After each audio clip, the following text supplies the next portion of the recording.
saya Sheila Nabila dari mahasiswi Universitas Singapura Bangsa Karawang, jurusan Pendidikan Agama Islam kelas 4E. Di sini saya akan menjawab pertanyaan-pertanyaan yang sudah saya bahas pada saat presentasi mata kuliah Pendidikan Agama Islam SMP yang bertemakan Toharoh. Langsung saja saya bahas pertanyaan-pertanyaan teman saya 3 orang. Pertanyaan pertama yaitu, apabila ember berisikan air ukurannya kecil terkena najis yaitu kotoran cicak, maka air tersebut termasuk air yang najis atau suci menyucikan? Di sini saya akan langsung menjawab pertanyaannya. Jawabannya yaitu tidak diragukan lagi bahwa kotoran cicak termasuk najis. Meskipun bentuk kotorannya kecil, kotoran cicak tetaplah najis. Nah, bagaimana nih kotoran cicak yang jatuh ke air yang ukurannya kecil? Kondisi air tersebut disebut dengan air yang terkena najis atau disebut dengan air mutanajis. Karena najis yang jatuh ke dalam air yang tidak mencapai 2 kula, yang dikatakan 2 kula itu mencapai atau sekitar 320 liter air, bahkan lebih. Walaupun kotoran cicak tidak berubah warna, rasa, baunya, dan tidak mengalami perubahan pada air tersebut, masih tergolong air yang mutanajis karena volume atau ukuran airnya sedikit. Hadis yang menyatakan air 2 kula yaitu Iza balagol ma'u kullataini lam yahmil lil khobas, yang artinya jika air telah mencapai 2 kula maka tidak mungkin dipengaruhi kotoran najis.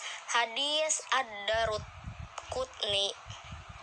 Dalam riwayat lain disebutkan yaitu Iza balagol ma'u kullataini lam yunajjis husayun, yang artinya jika air telah mencapai 2 kula maka tidak ada sesuatu pun yang menajiskan.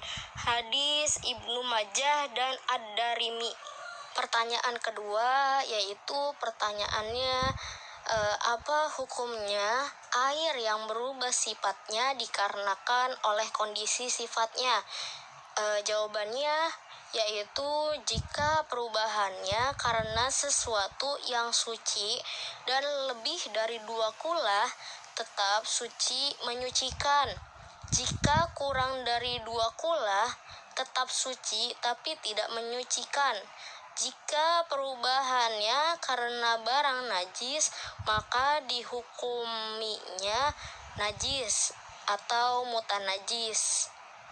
Pertanyaan yang ketiga yaitu pertanyaannya, air mani itu tidak najis, sementara air mazi itu najis.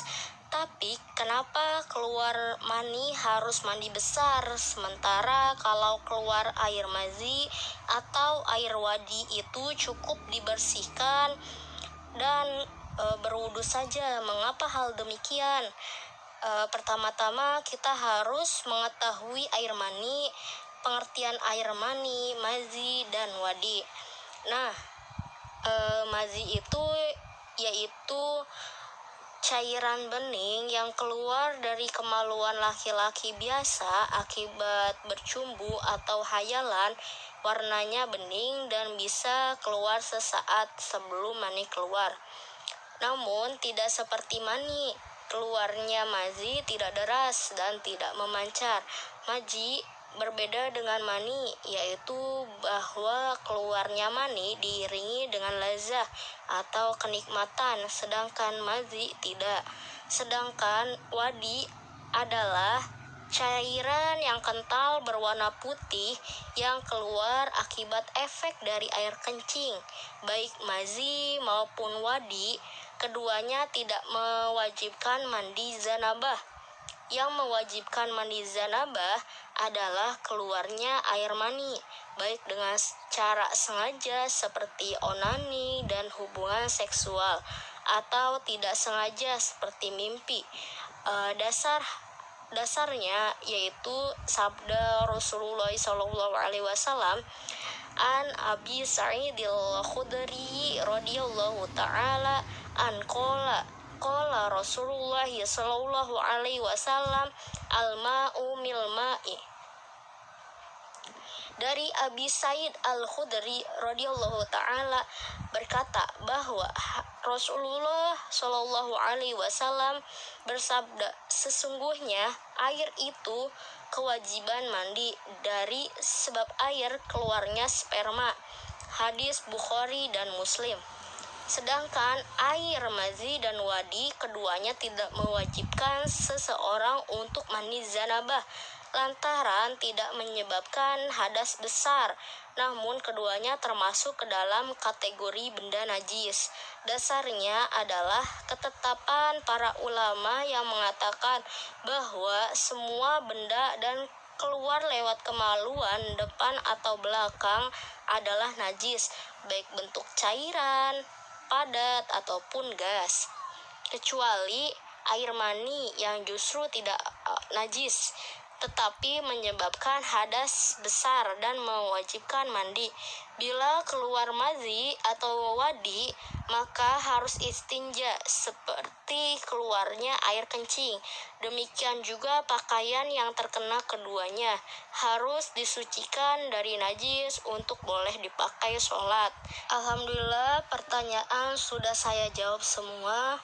Mohon maaf apabila penyampaiannya kurang dimengerti, baik dalam kata-kata dan penyampaian ilmunya, karena kekurangan datang dari kebodohan dalam diri saya dan kelebihan datang dari Allah SWT. Sekian, wallahul muwaffiq ila aqwamit thoriq.